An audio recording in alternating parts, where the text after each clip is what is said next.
Hey everybody, Edo here, and for this week's League video, I want to talk about Kickstarter creator burnout or creator crash, or what happens to Kickstarter creators after a Kickstarter. I think this is something that most of us, if not all of us, deal with and feel. I think that some of us have talked about it, creators together, and other people don't really know how to express it or know what's going on, and it's a pretty considerable thing as a creative. So you ran a Kickstarter, right? When you're running a Kickstarter, you have this 30-day super high intensity period. Dopamine is through the roof, right? You are getting Kickstarter messages all the time. People asking you information, pinging you. You're responding. You have to deal with this. You have to deal with this. You have to deal with this, right? You are on. You are at full tilt, high intensity, and your emotional stress is through the roof. You're trying to create and make and get support for, in many cases, a passion project, something you care about dearly, and it's this dream, and how you perform over this 30-day period or whatever, 21-day period is that. That's what's going to get you that result. And so again, you're the center of attention, as not necessarily in a good way, right? Backers might be complaining, right? But they're all hitting you, and your emails going off. You're on social media, your Twitter.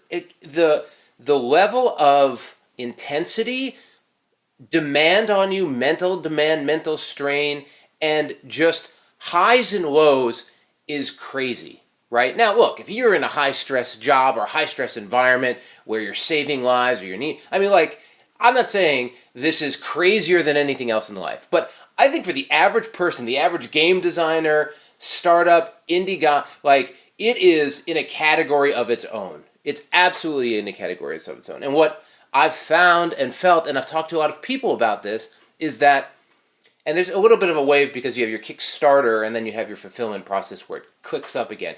But having now run 5 Kickstarter projects successfully, I have a pretty good idea of this, and really what ends up happening is a type of depression. It's not like you're depressed. I mean, some people might be, and in particular, if your project didn't fund, you probably are. But even the guys and gals who have really successful projects go through this period where you've done the Kickstarter, it's gone off, and everything slows down. Everything slows down. Your emails aren't going through the roof. Your messages aren't going crazy. And you start sort of losing your motivation. You're not being pushed. You're not in that environment anymore. And it becomes very hard to be creative. It's very hard to drive other projects forward. Nothing's quite like what it was like. And it's real, right? It is a real emotional state. Now look, many people don't have this. This isn't for everyone, but I just want to know, for people who get into this position that, lots of creators have this sort of low, drought, down period, downtime, where you feel like nothing's moving, you're not getting anything done, because before there was this pressure of things getting done, and this just hammer pushing it, and now it's like, eh. And so, it lasts for different people. Some people feel really inspired and want to do their next thing, and sometimes get 2 or 3 weeks out past, and then start feeling this way, and it's not as easy to associate it. But there's a lot of chemicals that change during, it's a real thing. So, for creators who are in that, one, it does go away, it does level out, it does take time. But 2, I think I've found some really good ways to address it, and I just want to share it. So one is, go to a convention, go to a con, get out and get to an event with lots of other people, lots of projects, and in some ways, if you're not too creative or you're feeling like you aren't going to get some, it doesn't quite, it might be a double-edged sword, but I think if you go out, play games, just play. It's okay to have a downtime, right? It's okay to say, after this Kickstarter, I'm just going to take a month off. But go to conventions, play and see games, see friends you know, and just live and enjoy and see the industry. That'll inspire you, it'll get you motivated, and it'll get you just back into the swing. But not everyone has gaming conventions timed against their Kickstarters, like afterwards, right? So one is do that. Two, I've also found, again, after sort of a down period, just doing rapid development and iteration on a mechanic or a game that isn't necessarily your next big project. Like, just get your brain clicking and moving will help.